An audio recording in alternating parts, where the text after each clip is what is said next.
Chers amis, bonsoir, j'espère que vous allez bien, que nous tenons tous le coup. Nous entrevoyons la sortie du tunnel, d'une certaine manière, avec une probable reprise des célébrations. Ça fait beaucoup parler en ce moment. Est-ce que nous partirons sur un critère de 30 personnes ou est-ce que nous partirons sur un critère de taux de remplissage d'église à 30% de sa capacité, ce qui n'est pas tout à fait pareil. Il semblerait, d'après les dernières nouvelles, que le président de la République aurait confondu 30 personnes et 30%. Voilà, l'erreur est humaine. Ça arrive à tout le monde. C'est plus embêtant quand on est président de la République et qu'on parle à des millions de Français, mais qui ne fait pas d'erreur? La parole de l'évangile d'hier et d'aujourd'hui se rejoignent d'une manière particulière. On est en fin d'année liturgique, comme vous le savez, et les passages d'évangile en fin d'année liturgique ont toujours ce côté un peu apocalyptique, ce qui n'est pas là uniquement pour nous faire peur, et comme il nous faut nous le dire sans cesse, lorsque des passages de l'Évangile nous provoquent, c'est justement une raison supplémentaire pour nous appuyer plus fermement encore sur le Christ Jésus et sur l'Évangile, sur la parole qu'il vient nous adresser, cette parole qui est notre nourriture, en attendant de pouvoir nous nourrir au corps du Christ. Nourrissons-nous abondamment de la parole qu'il nous adresse. Hier, il était question du temple et Jésus qui dit « Mais ce que vous contemplez à travers le temple, les jours viendront, il n'en restera pas pierre sur pierre. Tout sera détruit. » Ce qui a un goût de scandale pour les personnes qui l'écoutent. Mais quand cela arrivera-t-il? Quel sera le signe que cela est sur le point d'arriver?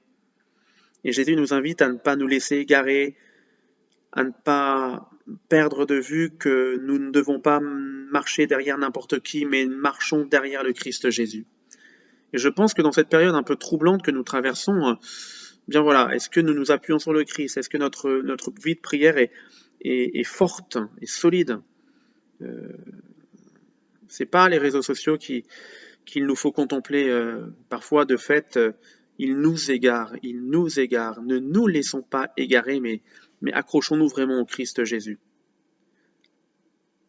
Quand vous entendrez parler de guerre, nous dit Jésus, de désordre, de tremblements de terre, de famine, d'épidémies. Ben voilà, c'est pas nouveau non plus les épidémies, des phénomènes effrayants qui surviennent. Ne nous affolons pas, mais appuyons-nous vraiment fidèlement sur le Christ, car il est le seul à nous donner la vie.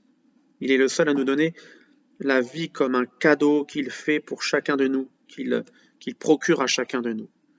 Encore une fois, est-ce que nous nous laissons renouveler dans notre vie intérieure? Voilà. Ne soyez pas terrifiés, nous dit Jésus.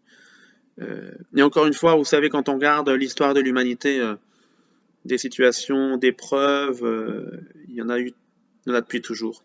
Il y en a depuis toujours. Mais n'ayez pas peur, je suis avec vous.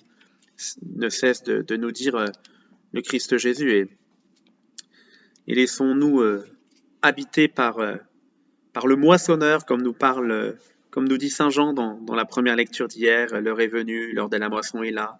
La moisson de la terre se dessèche, et nous, en nous. Est-ce que la moisson est fructueuse ou est-ce que nous sommes un cœur asséché? Eh bien, laissons le Seigneur nous abreuver par son amour, par sa tendresse. Laissons-le vendanger la vigne de la terre et jeter la vendange dans la cuve immense de la fureur de Dieu. Il y a certainement beaucoup de choses à enlever en nos vies, en nos cœurs, même à la fin d'un temps de confinement, au cours d'un temps de confinement. Voilà, Seigneur, je te présente ma vie et mon cœur. C'est un cœur un peu la friche. C'est un peu embroussaillé en moi et Seigneur, viens vraiment mettre dans la fureur de Dieu ce qui ne va pas dans le bon sens. Et puis l'évangile d'aujourd'hui, voilà, il dit à ses disciples, Jésus dit à ses disciples, on portera la main sur vous, l'on vous persécutera, on vous livrera aux synagogues et aux prisons, on vous fera comparaître devant des rois et des gouverneurs à cause de mon nom. Et je crois que il ne faut pas non plus être Enfin, il faut garder raison. Il faut garder raison et Et toute proportion gardée, oui, il y a peut-être des tensions actuellement entre le gouvernement, les pouvoirs publics en général et l'Église.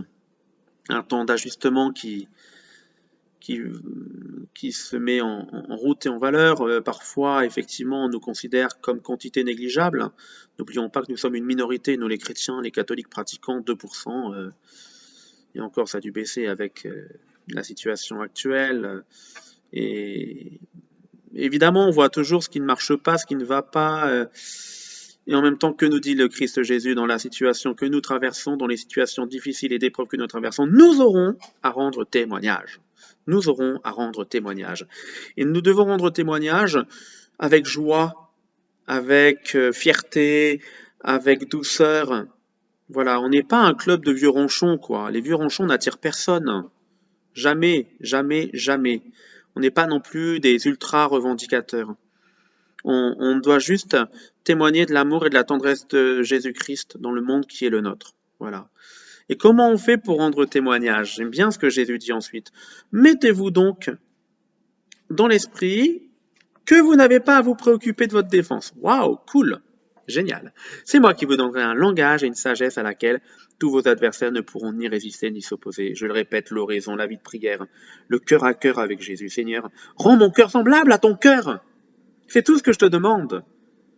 Parce que si je m'appuie vraiment sur toi, si je m'enracine vraiment en toi, je témoigne dans la joie et le bonheur que tu es roi des nations.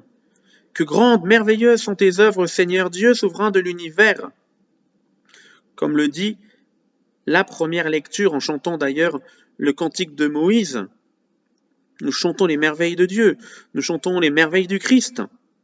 Oui, si nous sommes fidèles à l'amour du Christ Jésus, toutes les nations viendront et se prosterneront devant toi. Ils sont manifestés tes jugements. Ce n'est pas à nous qu'il faut que les gens rendent un culte à travers nous, c'est toujours à Dieu, Dieu de tendresse et de miséricorde.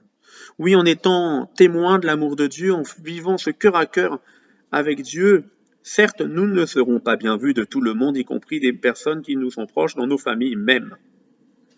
Ils feront mettre à mort certains d'entre vous. Ce n'est pas qu'ils vont nous tuer physiquement, c'est que parfois, lorsque nous sommes trop sensibles aux réflexions des uns et des autres, eh bien, nous finissons par laisser mourir notre foi ou notre vie de chrétien. Et que ce n'est pas une bonne idée du tout.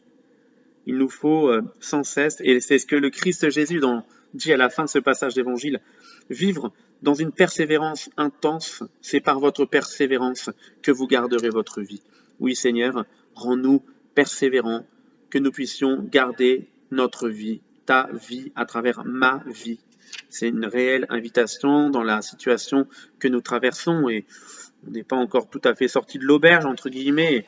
Comment nos communautés vont, d'ici quelques temps, reprendre des couleurs, car dans un premier temps, il nous sera impossible de célébrer la messe, mais nous avons bien compris qu'il nous faudra encore attendre pour vivre les rendez-vous fraternels dans des petites équipes de chrétiens, qu'il nous faudra encore attendre plus d'un mois, 2 mois, j'en sais rien, pour être, entre guillemets, débarrassés de ce couvre-feu qui nous empêche un certain nombre de réunions et de rencontres en soirée. Ben, vous me direz, on aura encore le temps de bûcher notre foi, on aura encore le temps de vivre ce cœur à cœur avec Jésus-Christ parce que c'est l'essentiel de la vie de l'Église et de notre vie chrétienne. Oui, il y a autour de nous une grande indifférence, mais peut-être que nous-mêmes nous sommes parfois indifférents au passage de Jésus-Christ dans notre vie. Nous sommes peut-être indifférents pour le témoignage que nous avons à donner autour de nous.